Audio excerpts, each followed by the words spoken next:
اس سے میں سمجھ رہا کہ میں 2-3 گھنٹے بیٹھا ہوں. صحیح. میں جب اب اسٹیج پہ آیا جو میں نے گھڑی دیکھی میں 6 گھنٹے بیٹھا ہوں, مجھے 2 گھنٹے محسوس ہوئے.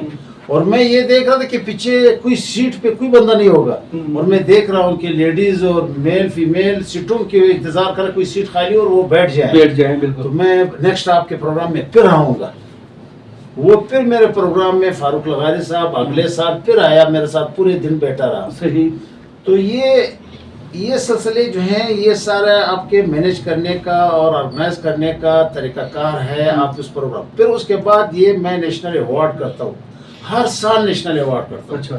تو کرونا کے بعد بدبختی سے 2 سال ہوئے 3 سال ہوئے میں نیشنل ایوارڈ نہیں کیا. میں اس سال پھر نیشنل ایوارڈ کر رہا ہوں, اور ٹاپ 10 کو میں موٹر سائیکلز اور ایوارڈ, گولڈ میڈلز, سرٹیفکیٹس یہ دیتا ہوں ہر سال. میں نے مختلف بلڈ بینک کو فریج ڈونیٹ کیے ہیں اچھا خون رکھنے کے لیے. صحیح. بالکل. میں نے بچیوں اور بچوں کو کمپیوٹرز دیے ہیں, اور اس کے اندر جتنے مہمان بیٹھے ہوتے ہیں اس کے لیے لکی ڈراز ہوتے ہیں. اس لکی ڈراز میں موبائل قیمتی ایوارڈز وہ ہوتے ہیں وہ دیتے ہیں. السلام علیکم ناظرین, آپ کا اپنا سلیمان الجلیلی پروگرام آج کی شخصیت کے ساتھ.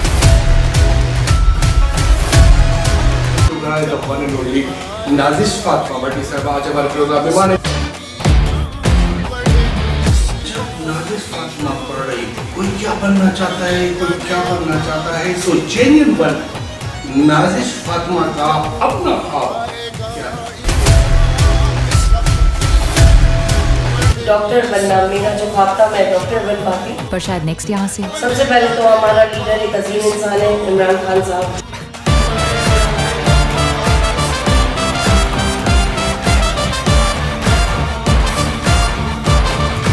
آپ کی نظر میں اور کون سی ایسی پارٹی ہے جو عوام کی معیشت کے لیے بہتر کام کر رہی ہے؟ 15 سال سے 2 پلیٹیں ہیں, پہلے آپ کھائیں پھر آپ کھائیں. خواب دیکھتی ہے ہاں کبھی کبھی بہت کم. ایسا بھی رسیم خواب جو بیٹھے ہیں اب تو سارے پورے نہیں ہوتے. آپ فیمیل ہیں تو آپ کو زیادہ تر جو لوگوں کا فیس ایکسپیرینس کس کے دل کا ملا؟ اللہ کا شکر ہے کہ اللہ نے مجھے سکسنس بہت اچھی دی ہے, تو سمجھ آ جاتی ہے کہ کوئی اگر آپ کی طرف آ رہا ہے تو وہ کس پرپس سے آ رہا ہے. جب آئے گا عمران سب کی جان بڑھے گی, اس قوم کی شان بنے گا نیا پاکستان.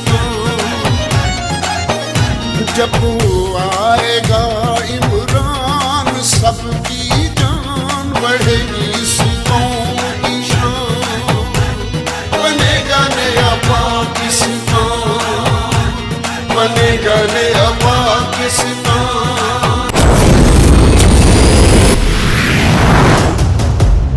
اچھا سر, تھوڑا کرنٹ ایشوز پہ بات کرتے ہیں, کیونکہ وہ بھی آپ کے اوپر حق بنتا ہے کہ آپ کرنٹ ایشوز پر بھی بات کریں. یا کوٹیا کے جو کرنٹ ایشوز ہے, کیا کوٹیا چیز کو وہ سہولت نہیں دی جا رہی جو اس کے بنیادی حق ہے.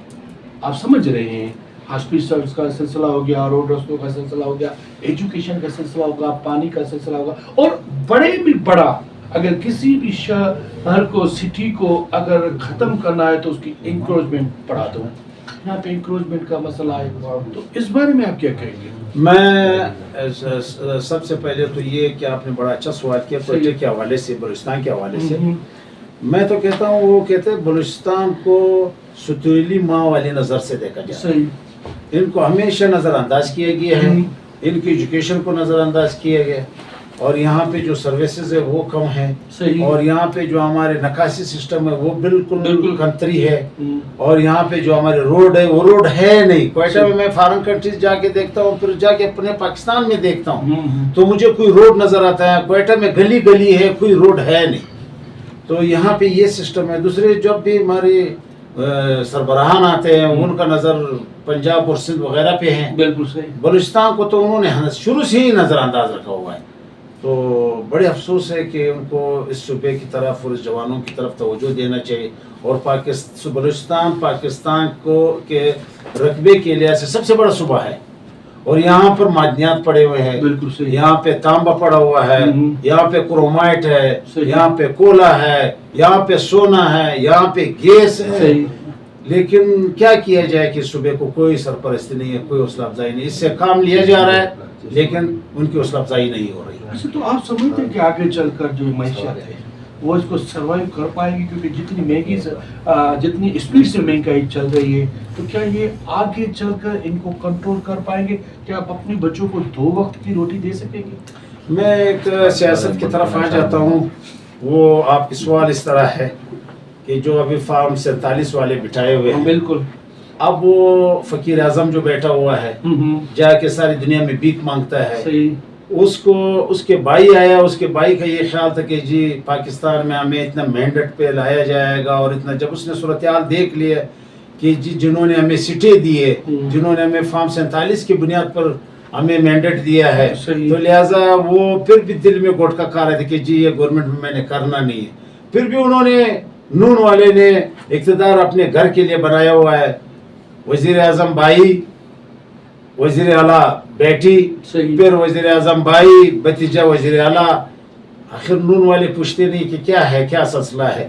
تو وہ یہاں پہ یہ حالات ہے کہ وہ جا کے بھیک مانگتے ہیں, IMF کے قرضوں کے نیچے ہمیں دبایا ہوا ہے, اور حالات یہ ہیں کہ جی سعودی اس کو $7 ارب دے رہا ہے. اس کے بعد بھی یہ پیسے, یہ 2 خاندان شروع سے قبضے پہ, اور یہ جو کچے پکے کا ڈاکو بیٹھا ہوا ہے صدر, بالکل صحیح, انہوں نے تو شروع سے پاکستان لوٹا ہے, اور وہ تماشا ان کو دیکھ رہا ہے. یہ صرف عمران خان کی وجہ سے اکٹھے ہوئے ہیں, عمران خان کے ڈر کی وجہ سے اکٹھے ہیں.